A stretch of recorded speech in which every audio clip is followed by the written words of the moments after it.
7 दिसंबर 1941 ये इतिहास का वो आखिरी दिन था जिसके बाद दुनिया का नक्शा हमेशा हमेशा के लिए बदलने जा रहा था। यूएस नेवी के बेस पर एक आफत टूटने वाली थी जिसका अंदाजा किसी को भी नहीं था। बैटलशिप्स में मौजूद एक अफ्रीकन अमेरिकन बावर्ची डोरिस मिलर ने सूरज निकलते ही नेवी ऑफिसर्स का नाश्ता तैयार किया और उन्हें सर्व करने के बाद उनकी लॉन्ड्री कलेक्शन के काम पे लग जाता है। सुबह के ठीक 7:57 पे डोरिस को एक अलार्म सायरन सुनाई देता है, वो सायरन जो शायद कोई भी व्यक्ति अपनी सर्विस के दौरान नहीं सुनना चाहता है, और वो फौरन बाहर निकलता है। ये देखकर हैरत में रह जाता है कि पूरा आसमान जैपनीज बॉम्बर एयरक्राफ्ट से भरा हुआ था। पलक झपकते ही पूरी नेवल बेस पे तो जैसे कोई कयामत टूट पड़ी हो, क्योंकि जैपनीज एयरक्राफ्ट ने चुन चुनकर अमेरिकन शिप्स को तबाह करना शुरू कर दिया था। ये हमला यूएस के पर्ल हार्बर बेस पर किया गया था। और आज की इस वीडियो में हम यही जानेंगे कि जापान ने अमेरिका जैसे सुपर पावर पर हमला करने की इतनी बड़ी हिम्मत क्यों की थी, और फिर अमेरिका ने जापान पर न्यूक्लियर हमला क्यों किया था। हमारी इस इंटरेस्टिंग कहानी की शुरुआत होती है 1941 में, जब वर्ल्ड वॉर 2 में अमेरिका ने चाइना को बचाने के लिए अपना सब कुछ दांव पे लगा दिया था। जी हाँ, वही चाइना जिसके खिलाफ आज 2023 में अमेरिका खुलकर बात करता है। हुआ कुछ यूँ था कि वर्ल्ड वॉर 2 को स्टार्ट हुए 3 साल गुजर चुके थे, जिसके एक साइड पे जर्मनी और इटली थे, जबकि दूसरी साइड पे ब्रिटेन, नीदरलैंड और फ्रांस थे। इस जंग में अमेरिका का कोई इंटरफेयर नहीं था। अमेरिका पूरी तरह से न्यूट्रल था, क्योंकि वर्ल्ड वॉर 1 में हुए नुकसान की वजह से अमेरिका खुद को यूरोप और एशिया में होने वाली जंग से बिल्कुल अलग रखना चाहता था। पर एक ऐसा देश भी था जो अमेरिका को बार बार परेशान किए जा रहा था, और वो था जापान। जापान के पास रिसोर्सेज कम होने की वजह से वे अपने आस पड़ोस के देशों पर धड़ाधड़ कब्जा जमा रहा था, ताकि वो अपनी नेचुरल रिसोर्सेज की डिमांड्स को फुलफिल कर सके। जापान पहले ही कोरिया, ताइवान और चाइना के बड़े इलाकों पर कब्जा कर चुका था। पैसिफिक ओशन में ही जापान के करीब फिलीपींस, मलेशिया और इंडोनेशिया पर भी इसकी नज़र थी। मलेशिया ब्रिटिश कॉलोनी थी, इंडोनेशिया नीदरलैंड की और फिलीपीन न्यूट्रल रहने वाले अमेरिका की कॉलोनी थी। इन कंट्री को जापान का दूसरे देशों पर कब्जा करना बिल्कुल भी ठीक नहीं लग रहा था, क्योंकि जापान के पीछे असल में हिटलर का हाथ था, और हिटलर ब्रिटेन और अमेरिका का दुश्मन था। जापान की ये हरकतें देखकर जुलाई 1941 में अमेरिका ने जापान को ऑयल देना बंद कर दिया था। जापान के पास खुद का कोई ऑयल नहीं था, बल्कि उसकी डिमांड का 80% ऑयल भी अमेरिका से ही इंपोर्ट होता था। अमेरिका ने उसके सामने ये कंडीशन रखी कि पहले उसको चाइना में अपना कब्जा हटाना पड़ेगा, फिर जाके उसको ऑयल दिया जाएगा। जापान के लिए ये बहुत ही मुश्किल फैसला था। एक तरफ अगर वो चाइना से अपना कब्जा छोड़ देता तो पूरी दुनिया समझती कि इसने हिटलर की सपोर्ट के बावजूद अमेरिका के सामने घुटने टेक दिए। दूसरी तरफ ऑयल था, जिसके बगैर जापान का होल्ड वैसे ही कमजोर पड़ जाना था। जापान ने फैसला किया कि वो चाइना से अपने फौजी वापस नहीं बुलाएगा, और अंदर ही अंदर उसने प्लान बनाया कि वो ऑयल के लिए इंडोनेशिया पर कब्जा करेगा। लेकिन ये काम इतना आसान नहीं था। जैसा कि हम पहले ही जान चुके हैं कि इंडोनेशिया उस वक्त नीदरलैंड की कॉलोनी थी, और वहाँ पहुँचने के लिए ज़रूरी था कि पहले फिलीपींस पर कब्जा किया जाए, जो कि अमेरिका की कॉलोनी थी। जापान को अच्छी तरह से मालूम था कि अगर उसने फिलीपींस पर हमला किया तो उसकी जवाबी कार्रवाई पैसिफिक ओशन में ही मौजूद American naval base Pearl Harbor द्वारा की जाएगी। लेकिन क्योंकि जापान के पास अब ऑयल रिजर्व तेजी से खत्म हो रहे थे, और उसके पास हमला करने के सिवा और कोई ऑप्शन भी नहीं बचा था, फिलीपींस पर नहीं बल्कि पर्ल हार्बर पर।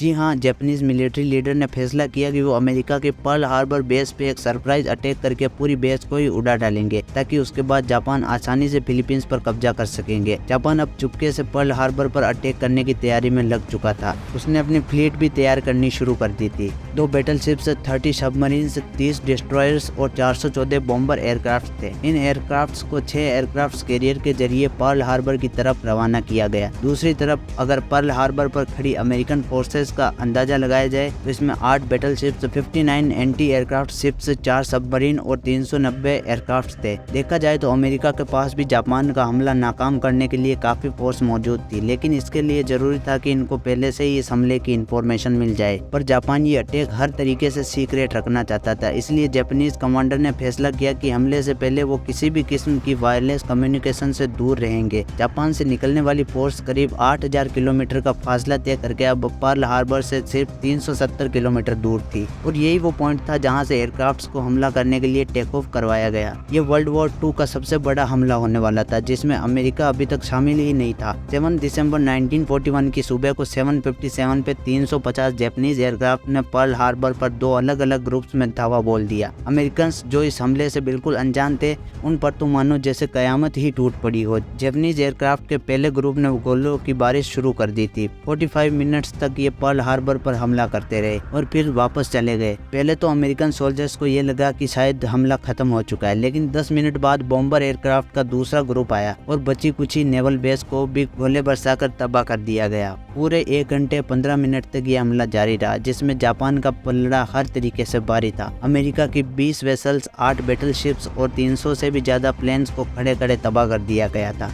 जमीन को आग और आसमान को काले धुएं के बादलों ने छुपा दिया था। इसी दौरान अमेरिका की एक बैटलशिप में अफ्रीकन अमेरिकन बावर्ची डोरिस मिलर भी था, जिसका जिक्र हमने वीडियो की स्टार्टिंग में किया था। लॉन्ड्री कलेक्शन के दौरान डोरिस को एक सायरन सुनाई दिया था और ये खौफनाक सायरन सुनकर जब तक वो बाहर आता, एक जापानीज टोरपीडो मिसाइल उसकी शिप पर आ लगा था, जिसमें शिप के कैप्टन समेत बहुत ऑफिसर्स जख्मी हो गए थे। डोरिस ने अकेले जख्मियों को सेफ जगह पर ले जाकर शिफ्ट किया और फिर एंटी एयरक्राफ्ट मशीन गन पे जाकर खुद जापानीज एयरक्राफ्ट पर पलटकर वार किया। उसने बगैर ट्रेनिंग के टोटल 6 जापानीज एयरक्राफ्ट को मार गिराए थे, जबकि इस हमले में जापान ने टोटल 29 एयरक्राफ्ट खोए थे। डोरिस मिलर पहला अफ्रीकन अमेरिकन व्यक्ति था जिसको बाद में नेवी क्रॉस दिया गया। यह अवार्ड यूएस नेवी का सबसे बड़ा, जबकि यूनाइटेड स्टेट में मेडल ऑफ ऑनर के बाद दूसरा बड़ा अवार्ड है। 1 घंटे 15 मिनट तक हमला होने के बाद जापानीज एयरक्राफ्ट तो वापस चले गए, लेकिन वो अब अमेरिका को भी वर्ल्ड वॉर 2 में धकेल चुके थे। वहीं अमेरिका, जो इस हमले से पहले वर्ल्ड वॉर 2 में शामिल ही नहीं था, अमेरिका ने पर्ल हार्बर पर हमले के अगले ही दिन जापान को सबक सिखाने का फैसला कर दिया और उनके खिलाफ खुली जंग का ऐलान भी कर दिया। अगले 3 महीनों तक अमेरिकन अपनी नेवल बेस को वापस रिस्टोर करने में लगा रहा।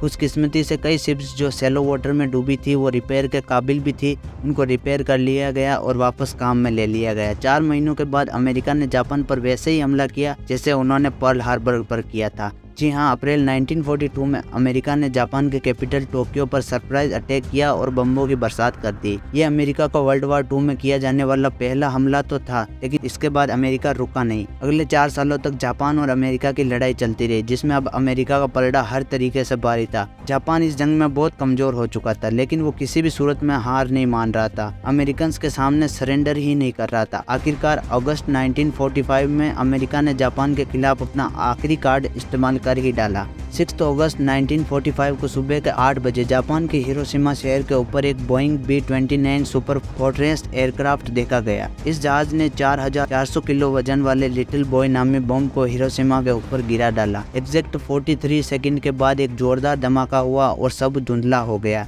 उसके बाद एक फायरबॉल जमीन से आसमान की तरफ गई, जिसने जमीन का टेम्परेचर 5000 डिग्री सेल्सियस तक पहुंचा दिया। यह हिस्ट्री का पहला न्यूक्लियर अटैक था, जिसने सिर्फ एक चुटकी में ही पूरे हिरोशिमा पर 80% से भी ज्यादा बिल्डिंग को मिट्टी का ढेर बना दिया। जापानीज मिलिट्री लीडर के तो जैसे पैरों तले जमीन खिसक गई हो। अभी वो कुछ समझते कि 3 दिनों बाद 9 अगस्त को अमेरिका ने जापान के शहर नागासाकी पर भी न्यूक्लियर बॉम्ब गिरा दिया और ये मार्क 3 बॉम्ब था, जिसका कोड नेम फैटमैन रखा गया था। 4670 केजी वजन वाले इस बॉम्ब ने गिरते ही पूरे शहर को मिटा डाला। ये वो 2 न्यूक्लियर बॉम्ब थे जो इंसानों पर इस्तेमाल होने वाले पहले और आखिरी न्यूक्लियर बॉम्ब थे। एक अंदाजे के मुताबिक हिरोशिमा और नागासाकी के हमले में 2,60,000 के करीब लोग मारे गए थे। इस हमले के अगले ही हफ्ते जापान ने अमेरिका के सामने सरेंडर कर दिया और इसके साथ ही वर्ल्ड वॉर 2 भी अपने अंजाम को पहुंच गया। उम्मीद है कि आपको इस वीडियो से कुछ नया सीखने को मिला होगा। अगर नया सीखने को मिला तो इसको अपने दोस्तों के साथ शेयर करें, इसको लाइक जरूर करें और कमेंट में हमें बताइए कि जापान और अमेरिका के बारे में आपकी क्या राय है। और अभी तक आपने इस चैनल को सब्सक्राइब नहीं किया तो सब्सक्राइब जरूर कर लीजिए। मिलते हैं अगली शानदार वीडियो में। Till then stay curious.